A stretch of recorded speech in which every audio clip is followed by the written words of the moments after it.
இறை இயேசு கிறிஸ்துவில் எனக்கு பிரியமான சகோதர சகோதரிகளே, இன்று திருஅவை 19வது பொதுக்கால ஞாயிறு விழாவினை சிறப்பித்துக் கொண்டிருக்கின்றது. இந்த நாளிலே இன்றைய வாசகங்கள் கொடுக்கின்ற சிந்தனைகளை நாம் சிந்தித்து பார்க்க கடமைப்பட்டிருக்கின்றோம்.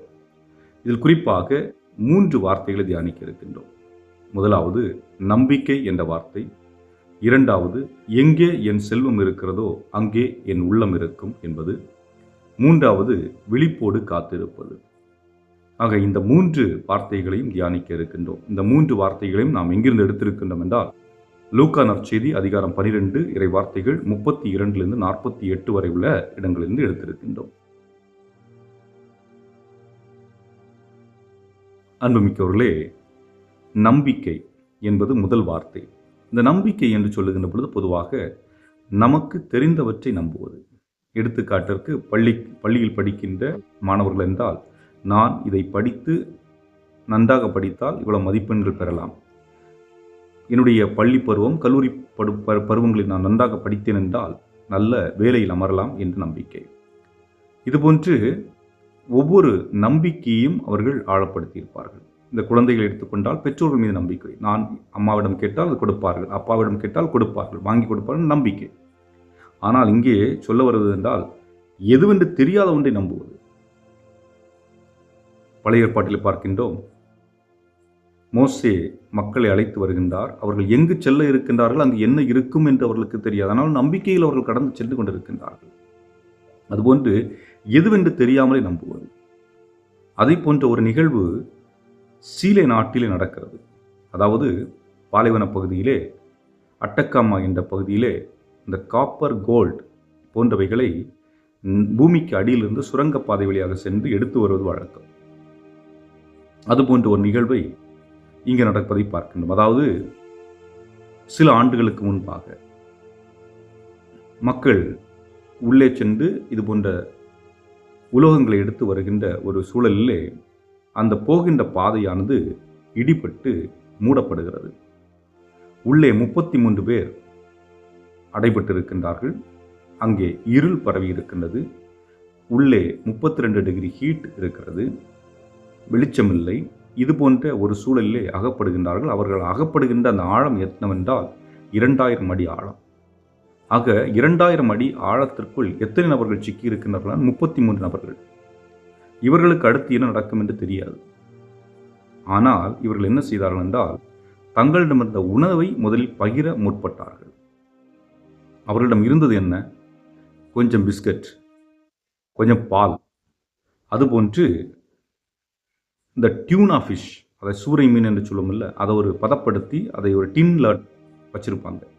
இது போன்று டின் ஃபிஷ், இந்த 3 பொருட்களும் தான் இருக்கிறது. அப்போ அவங்களுக்குள்ள பேசி ஒரு முடிவுக்கு வராங்க. என்ன முடிவுன்னா, நாம் இந்த பொருட்களை நாம் இங்கே இருக்கிற வரைக்கும் வாழ்வதற்கு பயன்படுத்தணும். அப்போ ஒரு திட்டம் தீட்டுறாங்க. என்னன்னா, ஒரு நாளைக்கு 1 ஸ்பூன் டியூனா ஃபிஷ், அதுபோன்று 1 பிஸ்கட், 1 சிப் பால். இது 48 மணி நேரத்திற்கு. ஆக 48 மணி நேரத்திற்கு அவர்கள் உண்ணுகின்ற உணவு இவ்வளவுதான். இப்படியாக நாட்கள் கடந்து போகின்றன. 17 நாட்கள் ஆகிவிட்டன. வெளி உலகத்திற்கும் அவர்களுக்கும் எந்த தொடர்பும் இல்லை. ஏதோ ஒரு நம்பிக்கையில் இருக்கின்றார்கள். ஆனால் இந்த நாட்களில் அவர்கள் செய்தது இன்னொன்று என்னவென்றால், வட்டமாக அமர்ந்து தலை குப்புற விழுந்து ஜெபிப்பது. ஆண்டவரே, எங்களுக்கு போதிய தைரியத்தை தாரும் என்று ஜெபித்துக் கொண்டிருக்கின்றார்கள். 17 நாட்கள் கடந்த பின்பு அங்கே துளையிட்டு ஆட்கள் இருக்கின்றார்கள் என்று பரிசோதனை செய்வதற்காக துளையிடுகின்றார்கள். அதன் வழியாக ஒரு பொருளை இறக்குகின்றார்கள். அதில் இவர்கள் நாங்கள் 33 பேர் உயிரோடு இருக்கின்றோம் என்ற ஒரு பதிலை எழுதி ஒரு கடிதத்தில் அனுப்புகின்றார்கள். மேலே இருக்கின்றவர்கள் எடுக்கின்றார்கள். ஆனால் என்ன ஆகிறது என்றால், அவர்கள் 69 நாட்கள் அந்த இடத்திலே இருக்கின்றார்கள். 69 நாட்கள் பூமிக்கடியிலே இருளிலே இந்த உணவை மட்டுமே உண்டுவிட்டு தங்களுடைய வாழ்வை அங்கே கழிக்கின்றார்கள். 33 பேரில் எவரும் இறக்கவில்லை.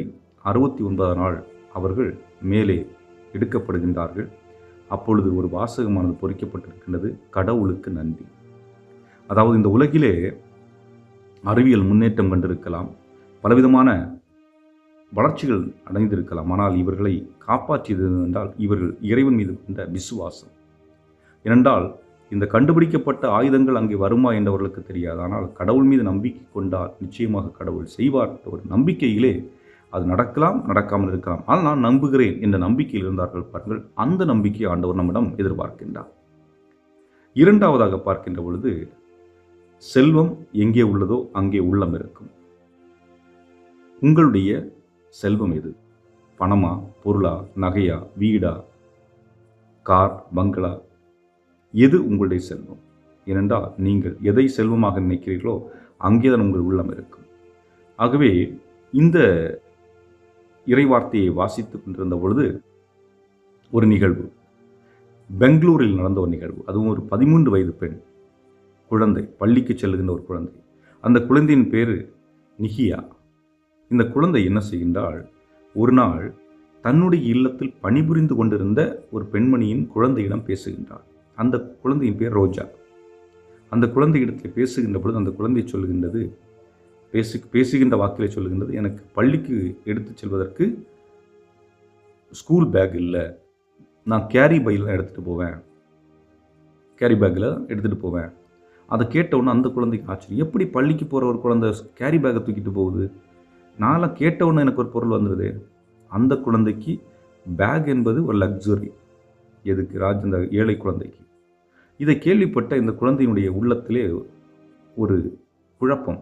நாம் ஏதாவது செய்ய வேண்டுமே என்று தான் சேகரித்து வைத்திருந்த பணத்தை எடுத்து ஒரு நல்ல ஒரு பேக் கொண்டு அந்த ரோஜா என்கிற குழந்தைக்கு கொடுக்கின்றார்.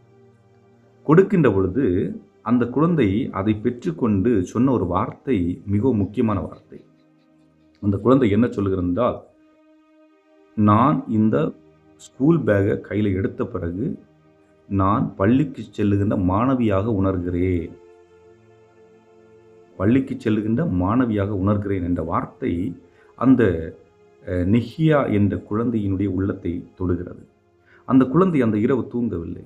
அதாவது, நான் ஒரு பொருளை கொடுத்தேன், அவளை நன்றி சொல்லலாம், ஆனால் இந்த பொருள் தன்னை ஒரு மாணவியாக அடையாளப்படுத்துகிறது என்றால் அது it's gives dignity to the person and the feeling is valued. ரெண்டு விஷயம், ஒன்று மதிப்பு, இன்னொன்று மரியாதை. இந்த ரெண்டு விடயங்களையும் அந்த குழந்தைக்கு இது பெற்றுக் கொடுக்கிறது என்பதை உணர்கின்றார். ஆகவே தன்னுடைய வகுப்பில் உள்ள மாணவிகளிடம் சொல்லி ஒரு புதிய திட்டத்தை அவள் அறிமுகப்படுத்துகின்றார். நம்ம வந்துட்டு இந்த ஸ்கூலில் ஒரு அனௌன்ஸ்மெண்ட் கொடுப்போம். என்னென்னா, பை, பேக், ஸ்கூல் பேக் யார்ட்ட செகண்டில் இருந்தாலும் சரி, அதே மாதிரி புக்ஸு, பிளஸ்ஸிங்ஸ் இந்த மாதிரி இருந்தால் அவங்க கொண்டு வந்து கொடுக்கலாம், நம்ம இல்லாதவங்களுக்கு கொடுக்கலாம் அப்படிங்கிற ஒரு அனௌன்ஸ்மெண்ட். இதை மற்ற பிள்ளைகளும் ஏற்றுக்கொள்ளுகின்றார்கள். ஸ்கூலில் உள்ளவங்க ஏற்றுக்கொள்கின்ற பொழுது அவர்கள் எவ்வளோ கலெக்ட் பண்ணியிருக்காங்கன்னா, 2500 புத்தகங்கள், அதுபோல் 150 ஸ்கூல் பேக்ஸ், 400 ஷூஸ், அதுபோல் மற்ற வாட்டர் பாட்டில், இது போல் நிறைய பொருட்களை அவர்கள் கலெக்ட் செய்கிறாங்க. ஆனால் இப்போ என்னென்னா, இதை எப்படி இல்லாதவர்களுக்கு கொடுப்பது? பொதுவாக இங்கே நம்ம என்ன பண்ணுவோம், அரசியல்வாதிகளும் சரி மற்றவர்கள் என்ன பண்ணுவாங்க, வரவங்களுக்கு வாங்க கூப்பிட்டு கொடுத்துட்டு இருப்பாங்க. அந்த போல் செய்யாமல் இந்த குழந்தைகள் திட்டத்தை வித்தியாசமாக போடுகின்றது. என்னென்னா, அந்த ஏழை குழந்தைகளாக இருக்கிறவங்கள கூப்பிட்டு அவங்களுக்கு ஒரு குவிஸ் கண்டக்ட் பண்ணுவோம்.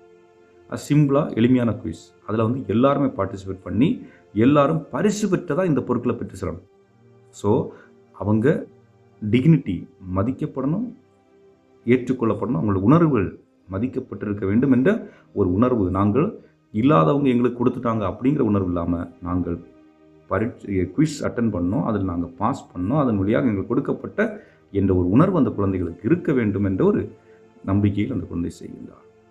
நாம் அன்புக்குரியவர்களே, இதுதான் நாம் சொன்னது, செல்வம் எங்குள்ளதோ அங்கே உள்ளம் இருக்கும்.